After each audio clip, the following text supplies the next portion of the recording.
Hi there, it's Leanne from a sliceofmylifewales.com. Today I'm going to be talking to you about Aria's home birth. It's not your standard home birth because it was an unplanned home birth. Everything all along the way we were going to have her in hospital. I actually thought I was going to end up going in for an induction.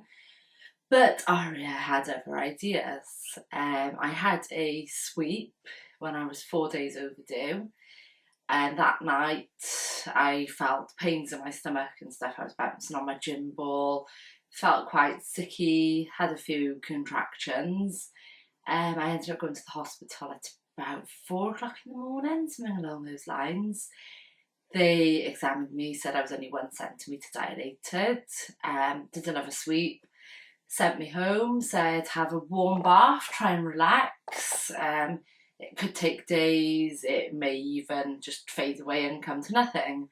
So I literally just let in the bath all night, morning, re-pouring more hot water in, and yeah, it was horrible, but it didn't get any worse. The contractions didn't get any different to what they were, so I didn't go back to hospital. Then Spencer, he went to bed because there was nothing going on. But when he did wake up then, I can't remember the exact time now, it was probably about 11:30. It's all a bit of a blur, to be honest. Yeah, I said to him, things are ramping up now. I said, you'll need to phone the hospital. I think I need to go in now. As he was on the phone to hit them, I'm still in the bath. All of a sudden, I just had the urge to push. So he was on the phone to them. I said, Spencer, I need to push. I need to go now. And the person he was on the phone to said, no, she should hang up and phone 999. You can't bring her in now. So he hung up. He went as white as a ghost. Hung up, phone 999. They basically started talking through things with him while they were waiting for the paramedics to come out. We did think Spencer would have to end up delivering Aria himself, but thankfully the paramedic did make it in time. I do remember when Spencer called her and they said, is there a show? No, sorry, they said, have her waters broke?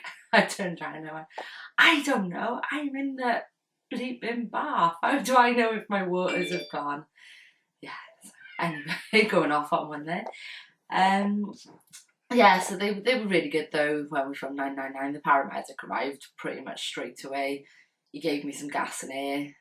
They when on the phone they told Spencer to drain the water as well, so I was led in the bath. Needed to push, wet, naked, freezing cold. So when the paramedic arrived with gas and air, I loved him. He was the best thing since sliced bread. And yeah, he was the first response guy, and there was an ambulance outside on standby. And then the community midwives got there not long after him, so we had a lot of support with us, which was great.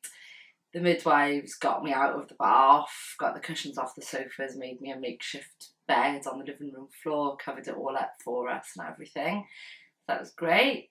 And yeah, within half an hour, Aria was there. It was a very fast delivery. Very, very fast. All a bit of a blur. But yeah, it was great. I thought even though I hadn't planned a home birth, it was the last thing I expected to do. But next time I definitely will be planning to have a home birth because it was so nice we didn't go to hospital. All the checks were performed at home, and it was just so nice to be in my own bed, bonding with my baby, my husband there as well, not in a strange place with him where he wasn't able to stay the night. We were just at home in our own surroundings, which was fab.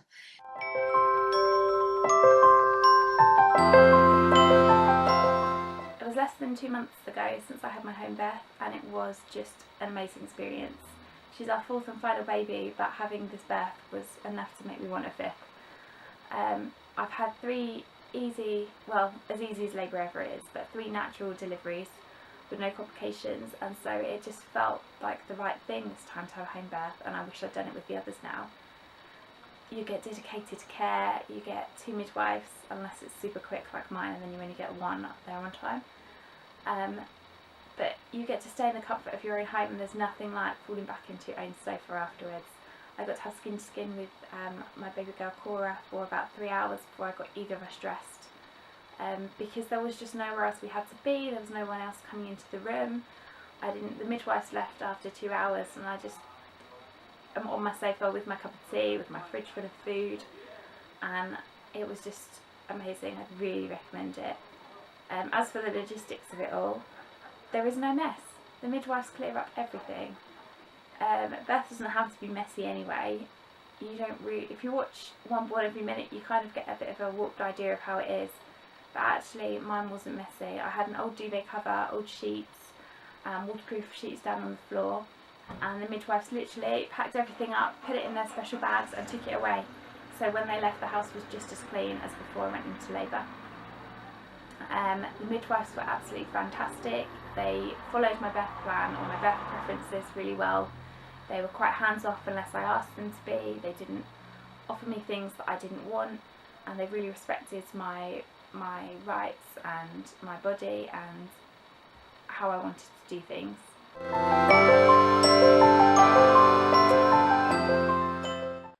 My tips if you're planning a home birth are, rather than packing a hospital bag, I chose to pack a birthing box which had basically everything you'd want in your hospital bag, as well as the stuff for the home birth. And then I had a big holdall underneath the box, so if we needed to be transferred, you literally tip the contents into the bag and you're done, you're ready to go. But I didn't really want to plan for a hospital birth, and that way I thought it just felt nicer. It felt like I had a nice wicker box in my birthing area, because I gave birth in my living room, and it had all the baby stuff at the bottom ready for when she was born, had all the towels in case I had my water birth, which I didn't in the end, and it had all the stuff I wanted for labour, like the hairbands and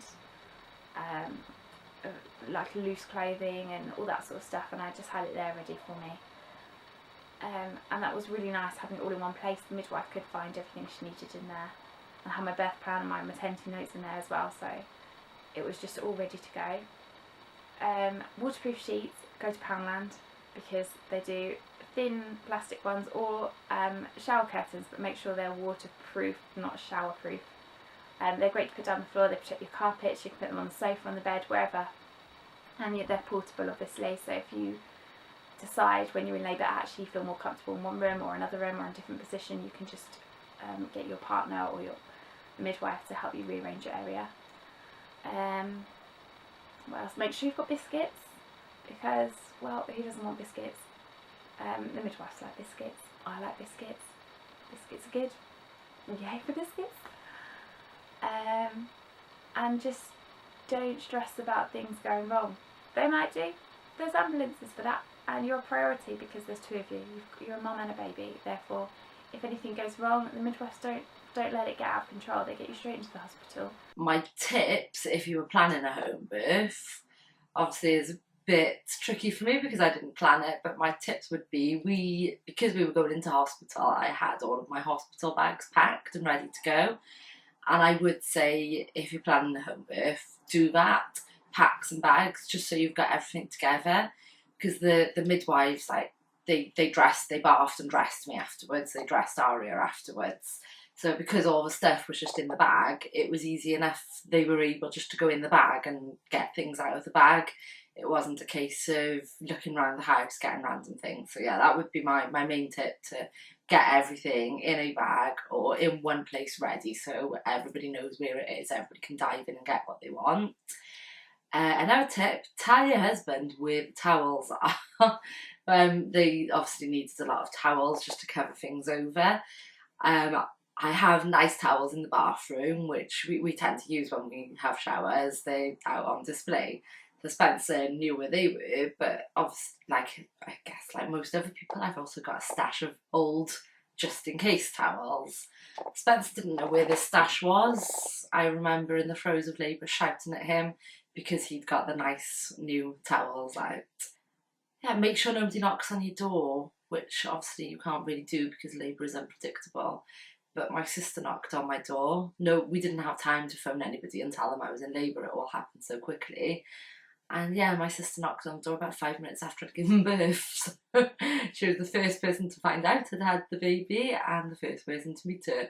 If she'd knocked 5 minutes earlier, she would have seen Aria being born. So yeah, that's quite a hard tip to do. Maybe get a sign ready for the door: in labour, do not disturb. Maybe not. And yeah, other than that, there's not really. Mine was so unplanned, yet perfect. So I guess my biggest tip would be, don't fret, just go with the flow. Don't plan too much. Just see what happens. All right, thank you for watching. Bye.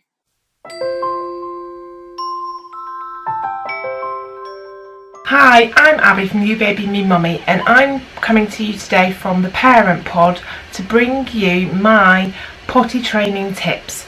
Now, I don't profess to be a potty training expert. I've potty trained one child, and if I'm honest, she kind of potty